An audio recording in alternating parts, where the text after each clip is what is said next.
Think about the last time you saw a freight train pass by. You probably saw the massive engines leading the way, a mile-long chain of steel, and then nothing but a small, blinking red box at the end. We've been told for 40 years that the caboose is dead, a nostalgic relic of a bygone era, but that is a lie hidden in plain sight. Right now, in the industrial heartlands and high-security corridors of North America, battered, steel-ribbed survivors are still rolling behind locomotives in places you would never expect. These aren't museum pieces. They are functional, vital, and sometimes even armored command posts that keep the world's most complex logistics networks from collapsing. The truth is, the end of the train hides secrets about safety, technology, and human survival that the industry doesn't usually talk about. If you find yourself on a cool September morning in the east side of Athens, Georgia, you might witness a ghost coming to life. As a CSX local train crawls through the dew-soaked grass, the rails vibrate under the staggering weight of boxcars and hoppers. But as the last car passes, something unexpected clings to the coupler. It's a battered bay window car, its steel sides dulled by decades of sun and rain, its windows fogged by the rhythmic breath of a conductor riding the rear. This is no ordinary caboose, and it's certainly not a museum exhibit. It is a shoving platform, a survivor pressed into service to act as the eyes of the train where technology fails. When you're backing up 10,000 tons of steel into a blind curve, a blinking sensor is a silent witness, but a human is a guardian. The conductor's gloved hand grips the freezing metal railing as his radio crackles with clipped, urgent instructions. "Clear to shove. Keep it coming. 20 cars to the hook." Those words echo down the line, followed by a sharp, lonely blast from the locomotive's horn. One long, two short. This isn't just a routine move. It is a high-stakes dance between man and machine. Under the Federal Railroad Administration's long shove rule, any reverse move over 1,000 feet demands a crew member at the very rear. Why? Because an end-of-train device can monitor air pressure, but it cannot see a trespasser walking on the tracks with headphones on. It cannot detect a snagged switch or a fallen tree limb that could derail a multi-million-dollar shipment. In these moments, the battered rear car becomes a command post, a safety office, and a lookout tower all at once. For the crew, this car is a lifeline. Without it, the conductor would be forced to hang off the side of a tank car like a rag doll, exposed to the elements and the violent jolts of the train. To truly understand why this car refuses to vanish, we have to look back at the carnage and the chaos that birthed it. In the early 1800s, railroading wasn't a job. It was a war of attrition. The very first cabooses, appearing in the 1830s, were known as bobbers. These were crude, two-axle wooden boxes repurposed from old boxcars. They were little more than rolling coffins with a bench, a barrel for paperwork, and a single kerosene lantern that swung wildly from the ceiling. There were no shock absorbers, no insulation, and no safety glass. These cars bounced so violently that they would literally shake a man's teeth loose over a 12-hour shift. In those days, the brakeman was the most dangerous job in America. Before the invention of automatic air brakes, stopping a train required a crew to manually turn brake wheels on top of every single car. This meant that in the middle of a blizzard or a torrential rainstorm, a man had to climb out of the caboose and run along the running boards on the roofs of moving cars. One slip, one misstep, or one sudden slack action, the violent jerking as the gaps between couplers stretched or bunched, and that man was gone. He would tumble onto the ballast and be forgotten by history. The caboose was the only sanctuary these men had, a place to thaw frozen fingers and share a cup of coffee brewed on a coal-fired stove. By the 1860s, and the design evolved out of sheer necessity. Legend has it that a conductor on the Chicago and Northwestern sat on a stack of loose boxes and looked out through a hole in the roof of his car, realizing he could see the entire train perfectly.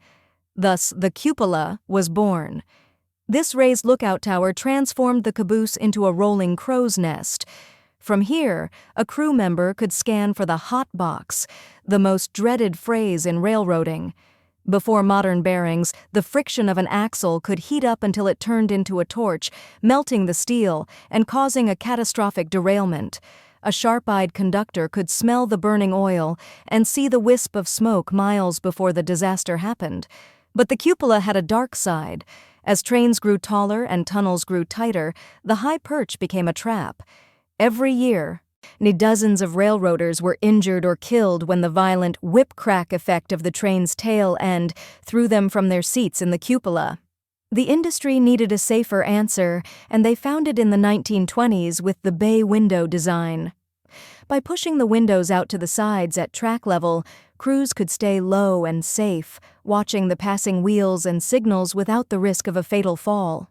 It was a simple shift in engineering that cut slack-action injuries in half, and it is the reason why, a century later, you still see that specific silhouette in places like Athens, Georgia.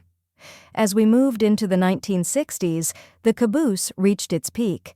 We saw the rise of wide-vision cars, steel giants with flared sides designed to guard oversized loads like massive power plant turbines or aerospace components that stretched beyond the usual clearances. But just as the Caboose reached its most advanced form, the shadows of obsolescence began to crawl across the tracks. The 1980s arrived, and with them, a wave of technology that was designed to eliminate the human element entirely. The first blow was the widespread adoption of roller bearings, which virtually eliminated the hot box problem. Then came the trackside defect detectors, automated infrared sensors that could scan every wheel of a passing train for heat or damage more accurately than any human eye. And finally, the assassin of the Caboose arrived, the end-of-train device, or EOT. In 1983, the Federal Railroad Administration officially approved these 40-pound battery-powered boxes. They could monitor brake pressure, detect movement, and even trigger an emergency stop from a mile away. To the railroad companies, the logic was undeniable. Why pay for a 40-ton car and a two-man crew when you could buy a blinking orange box that didn't need a salary, a heater, or a bathroom? By 1985, the Great Retirement began. Thousands of cabooses were pulled from service and pushed into salvage yards. The era of the manned rear was declared over. But the story didn't end there, because while the standard caboose disappeared, the specialized caboose went underground. There are missions today that are so high stakes, so dangerous, or so complex that a blinking box is considered an unacceptable risk. Consider the Department of Energy and the U.S. Navy.